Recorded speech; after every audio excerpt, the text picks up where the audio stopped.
Assalamualaikum warahmatullahi wabarakatuh. Izinkan saya dalam kesempatan kali ini untuk memaparkan tentang filsafat ilmu dalam konteks PKN. Filsafat ilmu adalah cabang filsafat yang mengkaji hakikat ilmu pengetahuan, asumsi dasar-dasar ilmu, kebenaran dalam ilmu, serta etika dan moral dalam ilmu. Manfaat mempelajari filsafat ilmu adalah untuk melatih kita berpikir kritis dan reflektif. Objek kajian filsafat ilmu ada tiga, yaitu ontologi, epistemologi, dan aksiologi. Ontologi membahas mengenai apa yang ingin kita ketahui, seberapa jauh kita ingin tahu, atau dengan kata lain, suatu pengkajian mengenai teori tentang ada. Dalam konteks filsafat ilmu ini, ontologi ini, yaitu mempelajari objek kajian suatu ilmu. Apa sih objek utama dari sebuah ilmu yang sedang kita pelajari? Selanjutnya epistemologi, bagaimana proses yang memungkinkan ditimbanya pengetahuan yang berupa ilmu. Bagaimana prosedurnya? Kalau epistemologi ini berkaitan dengan metode, sedangkan aksiologi fokus pada nilai kegunaan ilmu.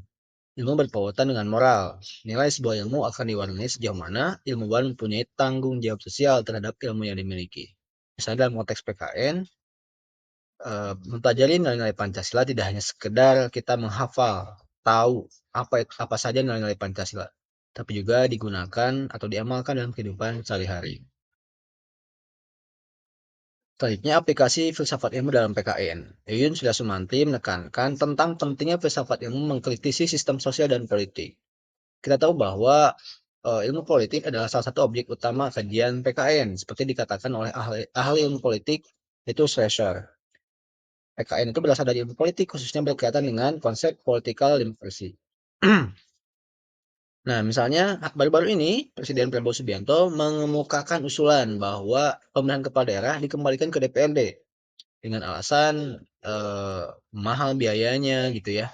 Nah, PKN dalam hal ini bisa turut mengkaji apakah memang sebaiknya sistem pemilihan kepala daerah itu dikembalikan ke DPRD atau tetap dilanjutkan dengan pemilihan langsung oleh rakyat dengan perbaikan-perbaikan.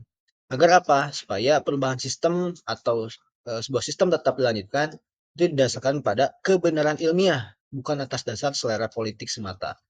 Selanjutnya, aplikasi filsafat ilmu dalam PKN menurut Bertrand Russell, ia mengajukan bahwa kewarganegaraan yang baik harus didasarkan pada kemampuan individu untuk berpikir secara logis dan kritis mengenai masalah sosial, politik, dan etika. Sebagai sebuah negara hukum demokratis, Indonesia membutuhkan warga negara yang aktif, kritis, kreatif, inovatif, terdidik, dan bertanggung jawab serta aktif berkontribusi dalam pembangunan nasional. Misalnya, dalam demokrasi, kita tidak hanya berhenti pada mencoblos saja, tapi setelah mencoblos, warga negara harus belajar untuk kritis. Misalnya, caleg yang kita pilih, anggota DPR yang kita pilih, kita harus terus tagih apa saja janji yang pernah dia sampaikan. Kita harus sampaikan aspirasi, suatu hal yang penting disampaikan oleh wakil rakyat melalui, tidak harus selalu bertemu langsung, bisa melalui kanal media sosial misalnya, karena ada banyak sekali anggota DPR yang punya media sosial yang bisa dijadikan sebagai saluran untuk berkomunikasi.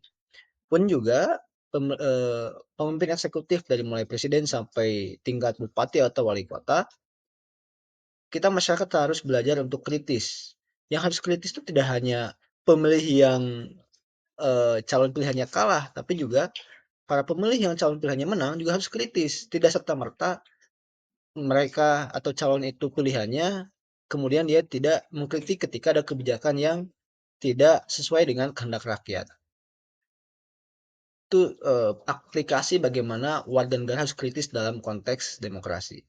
Selanjutnya, rekomendasi inovatif yang coba ditawarkan adalah pertama, pembelajaran keteladanan dalam PKN. Kita tahu bahwa hari ini kata Yudi Latif, di Indonesia itu surplus kata-kata tapi defisit keteladanan. Nah, pembelajaran PKN, misalnya dalam nilai-nilai Pancasila juga, kita bisa menghadirkan nilai-nilai keteladanan yang ditunjukkan oleh para pahlawan seperti Muhammad Hatta, Soekarno. Soekarno-Hatta misalnya, mereka itu pahlawan yang tidak hanya rela berkorban, tapi juga terkenal dengan kejeniusannya, kecerdasannya. Negara ini, Indonesia, didirikan oleh keduanya dan para pahlawan lain dengan ilmu pengetahuan. Mustahil Indonesia merdeka jika para pahlawan bukan orang-orang yang cerdas. Kita tahu Soekarno seorang pembaca yang rakus. Hatta juga seorang pembaca yang rakus. Ketika dibuang ke Bovendigul, Hatta membawa serta peti-peti bukunya. itu menunjukkan bahwa minat baca, keseriusan, ketangguhan untuk belajar perlu ditanamkan perlu ditularkan pada para siswa.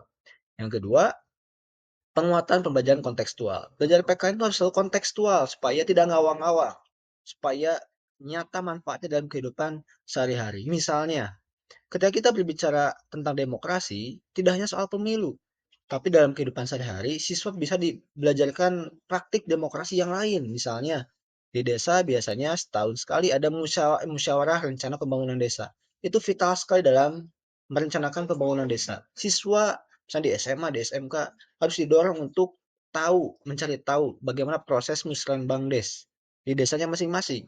Itu contoh praktik demokrasi dalam kehidupan sehari-hari. Yang ketiga, rekomendasi inovatif dari kami adalah praktik demokrasi digital. Kita tahu bahwa ruang demokrasi tidak hanya ada di dunia nyata, tapi juga ada di dunia maya. Di dunia maya terjadi pertukaran gagasan, penyebaran informasi.